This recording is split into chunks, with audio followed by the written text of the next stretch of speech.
Hello students, स्वागत है आप सभी का आपके अपने YouTube channel self selection board में। मेरा नाम है शाहबाज अली और हमारा जो एम है one step towards your uniform. Okay, तो जैसे कि आप सभी जो जानते हैं कि हम कर रहे हैं क्या, सीडीएस एनडीए और एफकेट की वोकैब जो प्रीवियस ईयर में पूछी गई थी। तो आज हम बात करेंगे सीडीएस की वोकैब।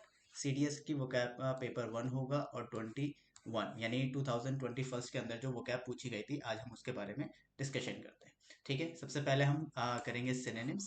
सिनोनिम्स का सबसे पहले मीनिंग समझ लीजिए, क्योंकि ये बहुत ज़्यादा आप सिनोनिम्स याद ना करें। ठीक है, हमेशा किसी एक शब्द का अच्छे से मीनिंग देख ले। तो सिनोनिम्स उसके रेलेवेंट मीनिंग होते हैं, एग्जैक्ट मीनिंग नहीं होता। तो उसी से रिलेट करके जैसे पहला आप शब्द देखेंगे 81 का, कमोशन। कमोशन वर्ड जो है इसका मतलब होता है कंफ्यूजन या फिर हबड़ा धबड़ी, या फिर जो चीज़ समझ में ना आ रही हो, उससे सारी की चीज़ को हम कमोशन बोलते हैं। ठीक है, इसे याद करने के लिए एक तरीका ये भी है, कम प्लस मोशन। इसका ये निमोनिक्स कह सकते हैं आप, कि आओ और मोशन करते हैं। जब हम आएंगे और मोशन करेंगे तो डिस्टरबेंस होगी, नॉइज होगी। तो इसीलिए डिस्टरबेंस और नॉइज से मिलता जुलता वर्ड आपका अप्रोर। अप्रोर का मतलब होता है चिल्लम चिल्ली चिल्लाहट, इन सबको अप्रोर कहा जाता है। तो इसका सही आंसर होगा ए। अब अगर बात करते हैं 82 की, तो इसमें आप देखिए वर्ड लिखा है, the inherent danger in the problem is that it would lead to many more problems. Inherent जो अंदर हो, अंदर खुश हो, जैसा आपने देखा होगा। तो अंदर है ये नहीं होगा, डिफिकल्ट है ये नहीं होगा, हेलो है ये भी नहीं होगा। तो इसका सही आंसर होगा इनबिल्ट। आपने बहुत बार अपने नए फोन खरीदे होंगे, तो उसके अंदर यूट्यूब अगर आप देखोगे तो यूट्यूब इनबिल्ट होता है, यानी आपको अलग से यूट्यूब की कोई ऐप जो है वो डाउनलोड करनी नहीं होती। बहुत सारी ऐप्स जो होंगी उसमें इनबिल्ट होंगी, यानी खुद ही डाउनलोडेड होंगी already when you buy a new phone. Okay, so इस चीज को इनबिल्ट या इनहेरेंट कहा जाता है। इसके बाद 83 की बात करेंगे। 83 में क्या लिखा है, the officer was reprimanded by court for delaying the case. तो इसका मतलब बात तो कोई नेगेटिव हुई है। रेप्रीमेंड का मतलब होता है क्या, रेप्रीमेंड का मतलब होता है डांटना या पनिश करना। इस बात को ध्यान रखना। तो रेप्रीमेंड का मतलब स्कोल्ड करना होता है, रिप्रोच करना होता है। तो इस चीज को हम ध्यान रखेंगे, रेप्रीमेंड। इसके अंदर देखो, एक खुद ही शब्द के अंदर एक है रिमांड। रिमांड का मतलब यही होती है मार मार पिटाई, पनिशमेंट, डांट फटकार। ठीक है, तो रिमांड से इसलिए याद रखना। तो अप्रिशिएटेड वर्ड नहीं हो सकता। प्रेज तारीफ करना होता है, डिसलाइक यानी किसी को नापसंद करना, एडमोनिश्ड इसके लिए सही शब्द होगा। ठीक है, अगर हम आगे जाएंगे 87 के पास, तो देखिए, each child develops his her competency based on the context and the inputs of learning. Competency, competent ये वर्ड आपके बहुत बार होते होंगे। इसका मतलब होता है एलिजिबिलिटी या कैपेबिलिटी। तो सही आंसर इसका कैपेबिलिटी होगा, यानी आप कैपेबल हो किसी चीज को करने के लिए, कॉम्पिटेंट हो। आगे बढ़ते हैं, देखिए 84। 84 में क्या लिखा है, some people think that their strength is perpetual. Perpetual के मतलब है हमेशा रहने वाली। तो हमेशा रहने वाली टेम्परेरी तो नहीं हो सकती। हमेशा रहने वाली पावरफुल का कोई मतलब नहीं, ऑल परसुएसिव का कोई मतलब नहीं, ever lasting would be the right answer. ठीक है, ever lasting would be the right answer. Ever lasting का मतलब होता है लंबे समय तक चलने वाली। इसके बाद 85 की अगर हम बात करें, one's actions exemplify one's attitude and values. यानी कोई जब कोई एक्शन करता है तो वो जताता है, दिखलाता है, दर्शाता है किस चीज को, उसके एटीट्यूड को। तो अगर एटीट्यूड को दर्शाने वाली बात होगी, तो दर्शाने के लिए डेमोन्स्ट्रेट वर्ड से अच्छा कोई शब्द नहीं मिल सकता। डेमोन्स्ट्रेट का जो शॉर्ट फॉर्म होता है वो डेमो होता है। तो आप कई बार क्लासेस लेने जाते हो तो डेमो क्लासेस आपको मिलती होंगी यूट्यूब पर भी और ऑफलाइन क्लासेस के अंदर भी। तो एक्चुअली डेमोन्स्ट्रेशन यानी प्रदर्शन होता है कि किस तरह से पढ़ाया जा रहा है। अगर हम बात करें 88 की, तो इसमें लिखा है, he appears to be very haughty. Haughty ये वाला हॉटी नहीं है बच्चे। ठीक है, he is a humble person, देखने में हम्बल है। अब इससे ही पता लग जाता है, देखने में तो वो हॉटी है, वैसे हम्बल है, यानी देखने में वो एरोगेंट होगा, है ना, घमंडी होगा। तो घमंडी के लिए टफ नहीं ले सकते, मॉडेस्ट नहीं ले सकते, नॉलेजेबल नहीं ले सकते। तो सीधा शब्द आपको मिल गया, एरोगेंट। ठीक है, अब 89 की अगर हम बात करते हैं, तो क्या है, the newly appointed secretary is industrial. Industry में कौन काम करता है, मजदूर, और मजदूर बड़े मेहनती होते हैं। तो मेहनती के लिए वर्ड नॉलेजेबल यूज नहीं हो सकता। इंडोलेंट का मतलब ही होता है लेजी, और इनसिंसियर का भी वो हो नहीं सकता, मेहनती नहीं हो सकता इनसिंसियर। मेहनती तो कौन होगा, सिंसियर होगा। तो diligent would be the right answer. Diligent would be the right. तो हम एलिमिनेट कर रहे हैं अपने ऑप्शंस को। हम बात करेंगे 87, the crux of the issue was that there was no evidence to prove the accused guilty of that act. तो क्रक्स ऑफ द इशू यानी मेन चीज कोर, तो मेन चीज को हम क्या बोलेंगे, कोर ऑफ द इशू। ठीक है। इसके बाद अगर हम बात करें 90 की, the indignant attitude of the speaker made the groups unhappy. तो जाहिर सी बात है ये एटीट्यूड नेगेटिव होगा, तो नेगेटिव के लिए हम किस शब्द का इस्तेमाल करेंगे, तो रिसेंटफुल आपका नेगेटिव। अच्छा, कंजेनियल जो होता है ये पॉजिटिव शब्द है, अनरियली पॉजिटिव शब्द है, और आपका सपोर्टिव भी पॉजिटिव शब्द है। तो right answer would be resentful. चलिए, ये आंसर्स की आप बाद में देख लेना। फिर कमोशन देखिए, जैसे मैंने बताया था, कमोशन डिस्टर्बेंस या uproar, furious, violent, reprimanded, criticise, punish, या फिर स्कोल्ड, या फिर किसी को भला बुरा कहना, एडमोनिश, रिब्यूक करना, स्कोल्ड करना, डांटना।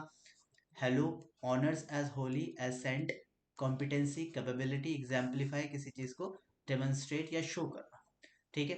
40 का मतलब एरोगेंट होता है, इंडस्ट्रीज का मतलब हार्ड वर्किंग, इंटेलिजेंट, इंडोलेंट का मतलब लेजी या डल, डिलीजेंट का मतलब इंडस्ट्रियस यानी मेहनती, इंडिग्नेंट का मतलब एंग्री या फिर अनहैप्पी, और रिसेंटफुल का मतलब हॉस्टाइल या इंडिग्नेंट। अच्छा, कंजेनियल का मतलब होता है प्लेजेंट, प्लीजिंग या काइंड। ठीक है। एंटोनियम्स की बात करेंगे हम। अब एंटोनियम्स में आपको उल्टा देखना होता है, बिल्कुल ऑपोजिट, और रेलेवेंट, ऑपोजिटली रेलेवेंट। ठीक है। चलिए सबसे पहले बात करते हैं 81 की। His arguments are not valid. People consider it bombastic. People consider it bombastic. Bombastic का मतलब है कि बहुत ज्यादा। ठीक है। जैसे अगर आप देखेंगे, देखिए 81 का इन्होंने क्या आंसर कर रखा है, बी। तो straight forward would be the right answer. Okay, straight forward would be the right answer. इसके बाद अगर हम 82 पढ़ेंगे, the decision was absurd for many of the members of the team। absurd, absurd, ठीक है, absurd वर्ड है, meaningless होगा, reasonable होगा, थॉटफुल होगा, क्या होगा, आप जरा लगाइए हिसाब, आप खुद ही सोचिए। 2 मिनट का वक्त देता हूँ मैं आपको, 2 मिनट तो ज्यादा हो जाएंगे, कुछ सेकंड्स का वक्त देता हूँ, देखो क्या होना चाहिए इसका आंसर। ये आपका सेंटेंस पॉजिटिव है, नेगेटिव है, इस बात को देखते हुए। ठीक है। और आपको इसमें उल्टा बताना है, ठीक है, ऑपोजिट बताना है। तो देखिए आंसर इसका आपका है 62। अब 62 का सी आंसर है आपका। ठीक है। 62 का क्या है, सी आंसर है। देखिए मीनिंगलेस, तो absurd for many members of the team, decision was absurd for many members of the team. Bizarre है मतलब इंपॉर्टेंट होता है। ठीक है। रीजनेबल और थॉटफुल, ये इसके आपके सिनोनिम्स है, थॉटफुल, रीजनेबल, बिजार है, इसका ऑपोजिट मीनिंगलेस होगा। ठीक है। इसके बाद देखेंगे 65, 21st century has turned out to be a century of problems। contrary, contrary का मतलब होता है, मतलब उसके बिल्कुल अलग, तो उसके बिल्कुल अलग का हो जाएगा ए, सिमिलर, बिल्कुल सिमिलर होना। ठीक है। कॉन्ट्ररी का उल्टा सिमिलर होना। इसके बाद 66 के बात करेंगे, the poet said that poetry is very spontaneous, overfull of the power. Spontaneous होना, नेचुरल, नेचुरल, तो प्रिपेयर्ड नहीं होगा इसका आंसर, डेलिबरेट नहीं होगा, वेल एग्जीक्यूटिव, ऑल्टर्ड हो सकता है, ऑल्ट, अलर्टेड, ऑल्टर्ड लिखा, अलर्टेड लिखा है। एक बार हम जरा देख लेते हैं 66। तो 66 का इन्होंने आंसर कर रखा है हमारा ए। ठीक, तो हाँ, प्रिपेयर्ड। हाँ, तो ये मुझे अलर्टेड लगा था, बट ये वो सॉरी, मुझे ऑल्टर्ड लिखा था, ऑल्टर्ड होता तो आंसर सही होता, लेकिन ये ऑल्टर्ड नहीं है, ये अलर्टेड है, तो ये आंसर नहीं होगा। प्रिपेयर्ड हो सकता है मेरे से आंसर, क्योंकि स्पॉन्टेनियस का मतलब होता है विदाउट एनी प्रिपरेशन, यानी नेचुरल। तो भाई हमने जाके कुछ भी बोलते हैं तो ये नेचुरल है, लेकिन अगर हमने कोई चीज़ तैयार करके बोली, मैंने उसकी तैयारी करी, तो वो नेचुरल कहाँ रह गया, तो प्रिपेयर्ड हो गया। ठीक है। तो इस बात को ध्यान रखें। The relatives of deceased have been informed about the accident। deceased यानी मरने वाला, मरने वाला, तो deceased के लिए जो सिनोनिम होगा वो आपका क्या होगा, डेड होगा, इंजर्ड होगा, तो इसका उल्टा हो जाएगा अलाइव, जो जिंदा है। ठीक है। 64 की बात करेंगे, at last she was able to get some solace as the member as the matter has been resolve amicably. ठीक है। गेट सम सोलेस, यानी सोलेस मतलब सुकून भी होता है, अगर सोलेस का आप मीनिंग देखोगे रिलीफ, ये रहा सोलेस। ठीक। तो सोलेस यानी सुकून होता है, तो सुकून का उल्टा कंफर्ट तो हो नहीं सकता, रिलीफ नहीं हो सकता, एग्रीवेशन नहीं हो सकता, पनिशमेंट इसका आंसर हो सकता है। देखिए पनिशमेंट इसका आंसर होगा 65। एक सेकंड, क्या था नंबर? 64। देखिए डी है इसका आंसर, एग्रीवेशन। एग्रीवेशन का भी मतलब ये होता है कि परेशानी। तो वैसे तो पनिशमेंट भी इसका आंसर हो सकता है, लेकिन aggravation would be the right answer अगर उन्होंने कह रखा है। ठीक है, यहाँ कंफ्यूज हो सकते हो आप ऐसे क्वेश्चंस में। Language is an instrument for asserting one's identity, attitude and perspective. Asserting, assert करना। ठीक है, असर्ट का मतलब उसे जानना, पहचानना। ठीक है, इसका उल्टा आपका होना चाहिए डिनाइंग। Late check. ठीक है, हाँ बिल्कुल ठीक है। इसका आंसर क्या होगा? हाँ, डिनाइंग यानी मना कर। असर्ट का मतलब बिल्कुल मानना कि मैं इस बात को मानता हूँ, यही करूंगा, मैं ये हूँ। किसी बात के लिए असर्ट होना, असर्टिव होना, ये बहुत बार आपने वर्ड सुना होगा। 67, ही हैज बीन, हाँ he has been exonerated as he tendered an apology। exonerated as he tendered an apology, उसने एक अपॉलोजी की। ठीक है, 67 का आपका आंसर सी होगा। सी में क्या है? देखिए सी में है कन्विक्टेड, उसका उल्टा। तो ऑनर्ड, बर्डन एंड फैसिलिटेटेड इसके आपके सिनोनिम होंगे और ऑपोजिट होगा कन्विक्टेड। ठीक है, persuasion is essential for people to work as a team. Persuasion, persuade करते रहना, आगे बढ़ते रहना, उस काम में चलते रहना। ठीक है, तो B would be the right answer. अब परसुएट करना, उस काम को करते रहना, ना करना डिस्करेज करना। इसके बाद 70, every habitat has some distinctive vegetation which defines the eco system, यानी अलग, यूनिक। तो यूनिक ये तो उल्टा हो जाएगा, कॉमन। ठीक है, तो 70 का आपका बी आंसर होगा।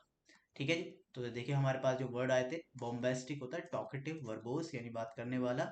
ठीक है, अपसर्ड, रिडिकुलस, अनरीजनेबल, तो रीजनेबल इसका हो जाएगा। मेरे ख्याल से उन्होंने वहां गलत लिख दिया था आंसर, उसका सिनोनिम लिख दिया था। अगर अपसर्ड के पास चलते हैं, अपसर्ड अनरीजनेबल है, तो इसका आंसर फिर सी होना चाहिए, रीजनेबल। हाँ, इसका आंसर मीनिंगलेस नहीं होगा, रीजनेबल होगा। इन्होंने सिनोनिम बता दिया है, बताना था हमें ऑपोजिट। चलिए, इसके बाद bizarre, strange, unusual, spontaneous, unplanned. Spontaneous natural होता है बेसिकली, डिजीज मरा हुआ। एग्रीवेशन बीइंग वर्स, बहुत बुरा। ठीक है, असर्टिंग डिक्लेयर करना, प्रोपेगेटिंग फैलाना।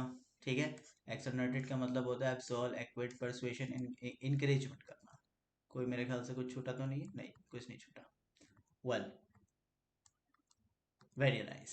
चलिए अब आते हैं हम इडियम एंड फ्रेजेस जो पूछे गए थे आपके सीडीएस में। इडियम एंड फ्रेजेस, सबसे पहले क्या लिखा है? बी इन एक्सक्लिप्स, यानी लेस सक्सेसफुल। एक्सक्लिप्स होता है, जैसे आपने देखा होगा ल्यूनर एक्सक्लिप्स, तो उस पर छुप जाते हैं, चांद या सूरज छुप जाते हैं, तो उसको पूरे नहीं दिख पाते, तो लेक्स सक्सेसफुल। इसके बाद 12, ways and means, means of transportation, means of something, means of livelihood. So ये सारी चीजें मीन्स यानी तरीके होता है, methods, methods of achieving something. Big tickets यानी वेरी कॉस्टली, यानी बहुत महंगा। Bolt from the blue, simple है, an event, a piece of news which unexpected, या कुछ भी जो चीज अनएक्सपेक्टेड हो, आपको पता नहीं थी। अप इन आर्म्स का मतलब होता है वेरी एंग्री, गुस्से में होना। ठीक है, और be a law on to yourself, be a law on to your self.